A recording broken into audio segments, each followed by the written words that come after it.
নমস্কার বন্ধুরা, কেমন আছেন সবাই? আশা করি সবাই ভালো আছেন, আমিও ভালো আছি। আজকে আমি রান্না করব দেশি মুরগির আর আলু দিয়ে পাতলা ঝোল। আর এটা কিন্তু খেতে খুবই মজা লাগে। যদি এটা বিশেষ করে মাটির চুলায় রান্না করা হয় তাহলে তো কোনো কথাই নেই। মাটির চুলায় রান্না করা কিন্তু আলাদা স্বাদ। চলেন এটা কী করে রান্না করছি দেখে আসি। এখানে আমি একটা দেশি মুরগি কেটে ভালো করে ধুয়ে নিয়েছি। আর এই মুরগিটা কিন্তু যথেষ্ট তেলও হয়েছে, আশা করি খেতে খুবই ভালো লাগবে। আর এখানে আমি কয়েকটা আলু কেটে নিয়েছি। আর প্রথমে কড়াইতে তেল গরম করে নিয়েছি। এবার আমি আলুগুলো ভেজে নেব। আলুগুলো আমার ভেজে নেওয়া হয়ে গিয়েছে। এবার আমি এটা নামিয়ে নেব।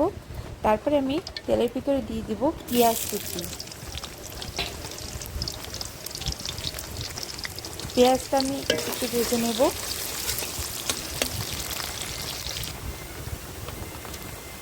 পেঁয়াজ ভেজে নেওয়া হয়ে গিয়েছে। এবার আমি আদা, রসুন আর শুকনো ঝাল একসাথে মিক্সারে পেস্ট করে নিয়েছি, সেটা দিয়ে দিলাম। দিয়ে ভালো করে আমি তেলে ভেজে নিচ্ছি।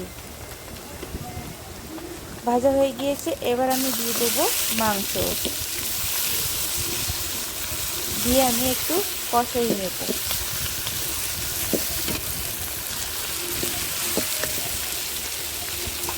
এবার আমি মাংসের ভিতরে দিয়ে দেবো পরিমাণ মতো হলুদ, স্বাদ মতো লবণ,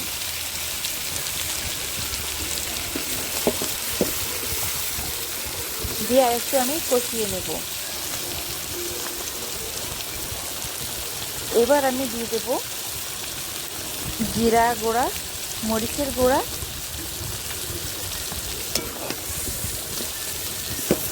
দিয়ে আমি ভালোভাবে আবার একটু কষিয়ে নেব। আমার কিন্তু ভালো করে প্রায় কষানো হয়ে গিয়েছে। চারিদিক থেকে মাংস তেল ছেড়ে দিয়েছে। এবার আমি দিয়ে দেব গরম জল। আগে থেকে জল গরম করে রাখছিলাম, সেটা দিয়ে দেবো। আর মুরগির মাংস সিদ্ধতে কিন্তু অনেক দেরি হবে, যেহেতু দেশি মুরগি, এর জন্য আমি এক কড়াই জল দিয়ে দেবো। দিয়ে ভালো করে আমি ফুটিয়ে রান্না করে নেব।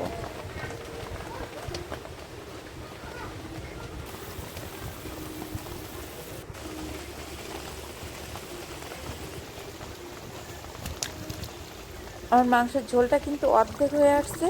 এই পর্যায়ে আমি আলুগুলো দিয়ে দেবো, যেন আলুটা গলে না যায়, সিদ্ধ হয়ে থাকে। আর আস্তে আস্তে আলুটা কিন্তু ওইভাবে সিদ্ধ থাকবে। আলুটা কিন্তু সিদ্ধ হয়ে গিয়েছে কিছুক্ষণ পরে। এবার আমি দিয়ে দিলাম গরম মশলার গুঁড়া, দিয়ে একটু নাড়াচাড়া করে দেব। দেখেন আলু কিন্তু ভালোভাবে সিদ্ধ হয়ে গিয়েছে, মাংস সিদ্ধ হয়েছে, আর আলুটা কিন্তু ফুটে যায়নি। এবার আমি এটা নামিয়ে নিয়েছি।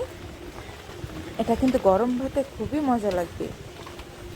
আমার ভিডিওটি ভালো লাগলে লাইক কমেন্ট করতে ভুলবেন না, আর চ্যানেলটা সাবস্ক্রাইব করে রাখবেন। Thank you.